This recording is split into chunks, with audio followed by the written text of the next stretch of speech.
د نبی علیہ الصلوۃ والسلام یو صحابی دے برا ابن مالک رضی اللہ عنہ. برا ابن مالک انصاری رضی اللہ عنہ دا د انس ابن مالک رضی اللہ عنہ ورور دے او دا انس رضی اللہ عنہ د نبی علیہ الصلوۃ والسلام یو لوی خادم پاتې شوی چې یو ډېر زبردست خدمت یې د نبی علیہ السلام کړی. او برا ابن مالک رضی اللہ عنہ یو ډېر لوی بہادر صحابی دی. ډېر لوی د بہادرۍ جنگونه یې د اسلام د پاره کړي دي او ډېر د بہادرۍ زندگی دا یې تیره کړې ده. عمر فاروق رضی اللہ عنہ گورنرانو ته خط لیکلی و چې په کوم لښکر کې برا ابن مالک رضی اللہ عنہ موجود وي نو تاسو به هغه امیر او سپه سالار مقرروئ. کو تاسو دې امیر او سپه سالار مقرر نکو نو خامخا لښکر ته به نقصان رسی.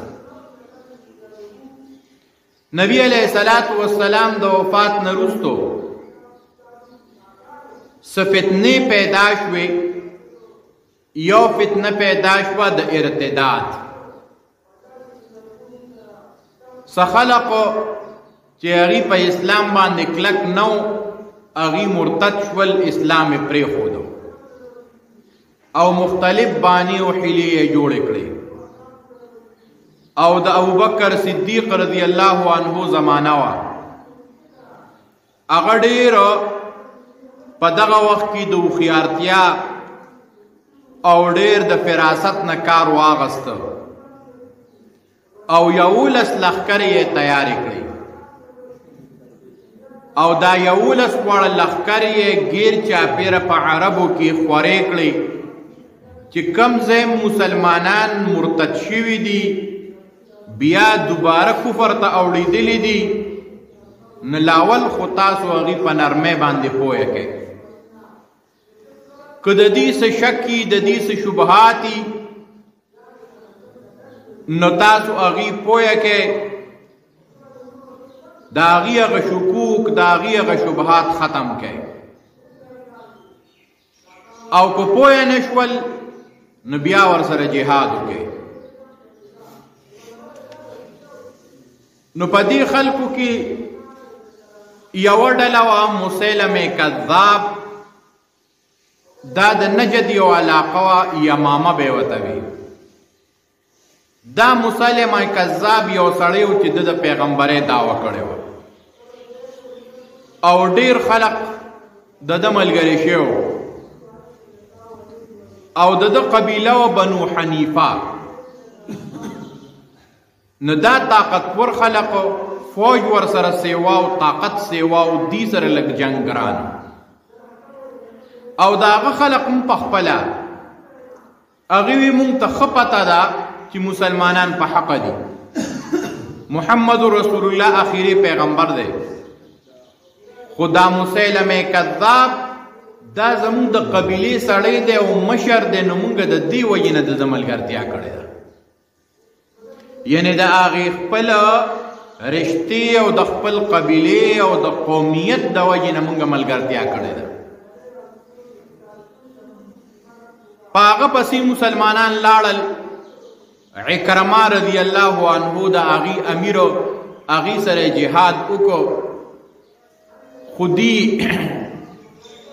دا دسته د مسلمانانو ناکامه شوه، شکست یې وخوړ. ابو بکر رضی اللہ عنہ ورپسې دویم لښکر ولیږه د خالد ابن ولید رضی اللہ عنہ په امیرۍ کې.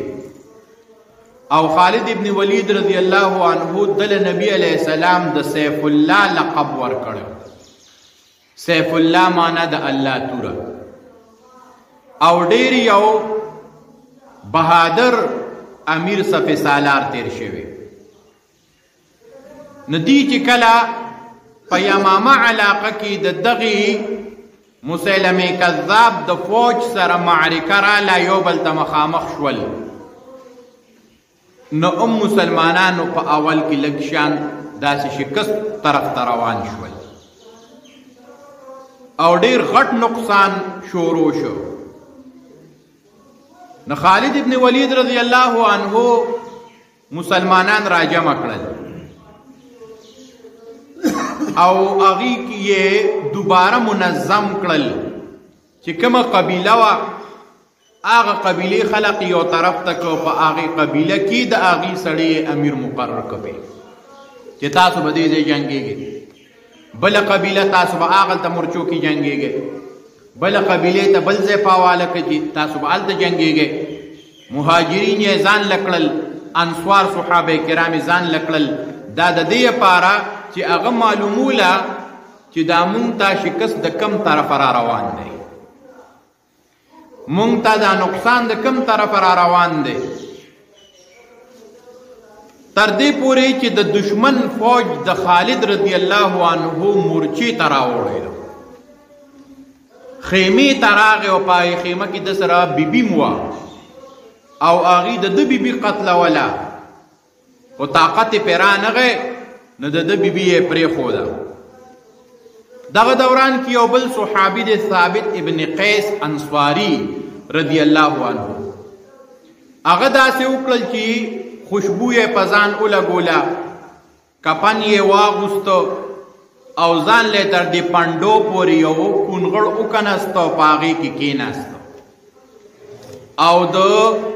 اسلام جنډه یې دا په لاس کې اوچته ونیوله. هغه هم هغه جنډه نیولې وه او هغه هم شهید شو. بیا د عمر رضی الله عنه ورور دی، د هغه نوم دی زید رضی الله عنه. هغه خلق را جمع کړل مسلمانان او یو خطاب یې ورته وکړ چې ای مسلمانانو، که تاسو نن ناکامه شوئ، نن تاسو شکست وخوړ او دا دشمن در باندې غالبه شو، نو ګورې بیا به مسلمانان سر اوچت نه کړي. لہذا خپل بهادري وښیه، خپل جرأت وښیه، چا سره چې د جنگ کم قسم طریقې هغه استعمال کړي او واپس ګورې نه شئ، جنګېږئ تر څو پورې چې در کې سای. دا حوصلې یې خلقو له راوچتې کړې او هغه په خپله باندې هم جنګېده او شهید شو. بیا د ابو حذیفه رضی الله عنه غلامو، د هغه نوم دی سالم رضی الله عنه، هغه د مهاجرینو جنډه په لاس کې راواغسته او جنډه یې نیولې ده په میدان جهاد کې. نو خلق ورته وی چې سالمه مونږ ته یره د تا دا جنډه نیولې ده او ته بلکل نیغ ولاړې، مونږ ته یره دا دشمن ته اینی پتا عمله کې مونږ ته نقصان رسی.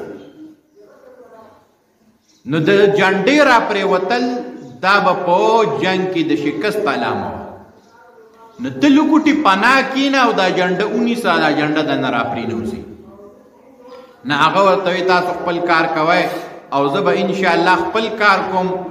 ما ته دې څه ویلي شي نه، زما به دا کوشش وي چې تر خپل ډېر حده پورې دا جنډه ما نیولي، ما ته څوک څه ونشي ویلی، جنګېږم به. هغه هم جنګېده او هغه هم په دې کې شهید شو. خالد رضی الله عنه هغه په دغه وخت کې برا ابن مالک رضی الله عنه ته اشاره وکړه چې دې خوا راشه او اوس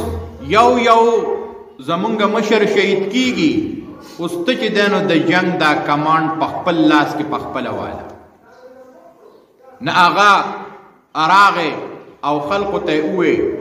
چې که ستاسو دا خیالي چې موږ به مدینې منورې ته بیا واپس لاړ شو، دا خبره ایره کړئ،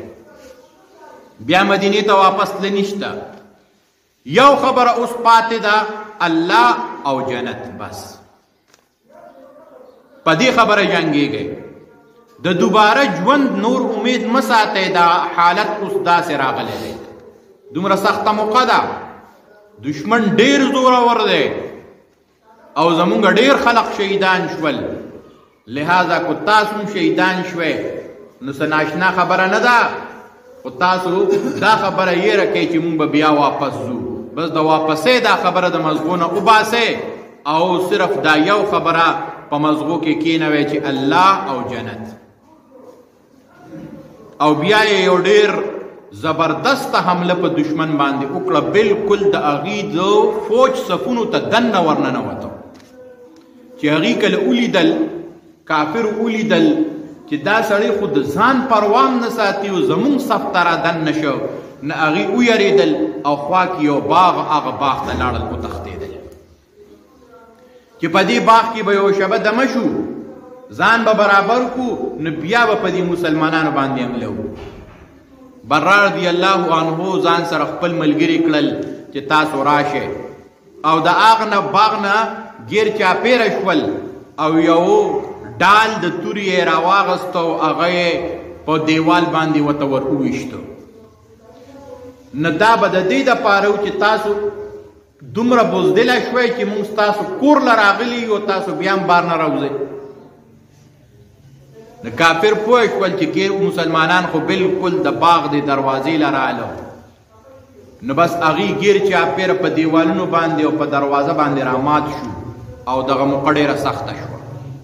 چې کافر و ډېر او مسلمانان و لږ. خو برار رضی الله عنه دومره بهادري وکړه چې په هغه باغ او په هغه معرکه کې 100,000 کافر دا مردار کړل، 100,000 کافر یې دا مردار کړل. او چې کله دغه کافر مردار شول، نو کوم چې د دې مشر او د پیغمبرۍ دعوی په دروغه کړې وه، مسیلمه کذاب نه هغه له ورسېدل. دا ټول خلق د هغه څوکیدار و، هغه یې بچ کو چې هغه له ورسېدل، نو بس دی په هغه پسې لاړ او هغه یې قتل کړ. او دا برار رضی الله عنه د ده په وجود باندې 80 نسیوان نشانات د تورې او د غشي دا زخمونه پې موجود وو، د 80 نه زیات. او چې کله بیا ډېر تکلیف ورته شروع شو، نو مسلمانانو په لاسو کې راواغسته، یو خیمې ته یې روړو او هلته د زخمونو علاج وله شروع کړ. خالد ابن ولید رضی الله عنه د دغه جنگ امیر او هغه ته چې پته ولګېده، نو ډېر خوشحاله شو او په خپله باندې راغی د برار رضی الله عنه تپوس له، او هغه ته یې د خیر دعاګانې وکړې، او دغه جنگ مسلمانانو وګاټه او مسلمانان واپس شول. د برار رضی الله عنه دا سوچو چې زه په دې جنگ کې شهید شم، دا یو ارمان په زړه کې راغستی او جنگ له راغلی، او دا ارمان به یې کو چې بل جنگ دې راشي او په هغې کې دې زه شهید شوې. نو بیا د هغې نه وروستو د فارس په ځمکه باندې یو بل جنگ وشو چې هغې ته جنگ تستر وي. مسلمانان لاړل په فارسیانو پسې، نه هغې د یرې د وجې نه په خپل قلاګانو کې پټ کېناستل، او دا برا ابن مالک رضی الله عنهم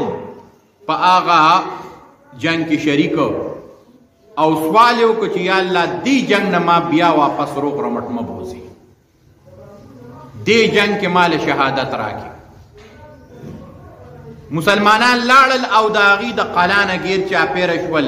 ګیری تې واچوله. روایاتو کې راځي داسې ګیری تې واچوله لکه د لاس د دې مړوند نه چې دا بنګړې ګیر چاپېره،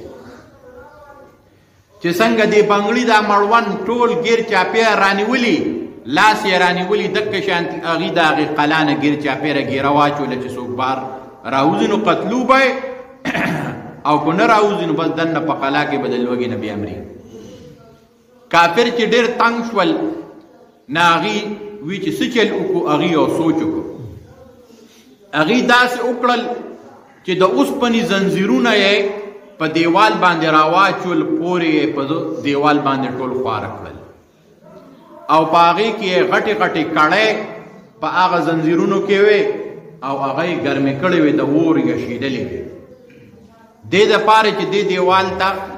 دې ډډه وخي دا مسلمانان، نو دا کړی به پکې ځي او بره په دیوالونو پټ ناستو، دا زنځیر به په بره باندې راکاږو. نو د دې برا ابن مالک رضی الله عنه ورور دی، ما تاسو ته ووي انس رضی الله عنه، نه هغه چې دې دیوال ته نږدې شوی دی، نه هغه کړی پکې ننوتې ده، او هغې ته چې پته ولګېده چې څوک پکې ونښتل، نو فوراً یې زنځیر په بره باندې راښکل شروع. لکه څنګه چې خلک میانو ته کونډه په اوبو کې واچي او مې پکې اونخلي خلک کونډه په بره راخلي او هغه د ورو ګرمه کونډه وه دی برا رضی الله عنه چې ولیدل نو دی په منډه باندې ورغی او هغه خپل رور یې ترې راخلاصو چې زه د دې کونډې نه دا رور راخلاص کم او د هغې سره کونډې سره د هغه لاس وجنګېد هغه ډېره ګرمه ونه لاس یې پکې ټول وسوځېد خو د بیا هم د هغې پروا ونه ساتله او دا یې بهادري وکړه چې هغه خپل رور یې د هغې نه رازاد کړ او دا برا رضی الله عنه لکه څنګه چې سوال کړو د هغه سوال مطابق الله سوال قبول کړو او په هغه جنگ کې جنگ تستر کې شهید شو دا د برا رضی الله عنه د زندګۍ د بهادرۍ واقعات چې جنگ څنګه کړو څومره بهادري کړې وه د آخرت دپاره یې څومره خپل کارنامې کړې وې ټول طاقت یې د آخرت دا د دې دپاره استعمال کړو او د دنیا دپاره نه استعمال کړی نو ګورئ زما محترمو د دې مطلب دا دی د دې واقعاتو چې کومه جذبه او کوم شوق په صحابه کرامو کې و مونږ کم از کم د هغې په لار باندې روان شو د هغې ایمان ته رسېدل دا خو زمونږ دپاره ممکن نه دي د هغې په شان قربانۍ او د هغې په شانتې اخلاص دا زمونږ دپاره ممکن نه دی مونږ د هغې درجې ته نشو رسېدلی خو د مونږ دپاره دا یو نمونه دا چې مونږ به کم از کم د هغې لار خامخا اختیارو چې کم لار هغې اختیاره کړی و نه هر سړی به د خپل طاقت مطابق خپل طاقت د دین اسلام دپاره استعمالي د دنیا دپاره زمونږ ډېر لوی طاقت او همتي ډېر لوی طاقت او همتي نه په خپل ستړه باندې یو نه په تاوان باندې یو نه ګرمي نه یخني نه نور څه خو چې کله خبره د آخرت راشي نو بیا زمونږ همت ډېر وړوکي لکه د ماشومانو غونته په معمولي یخنۍ باندې په معمولي ګرمۍ باندې بیا به زمونږ دپاره هغه غټی معمولي تکلیف به زمونږ دپاره لوی تکلیف وي همت په کمزوري حوصله به نه طاقت چې کم د دنیا دپاره استعمالي ده هغه طاقت بیا د آخرت دپاره ختمي نه الله تعالی دې مونږ له په دې د عمل کولو توفیق راکړي واخر دعوانا الحمد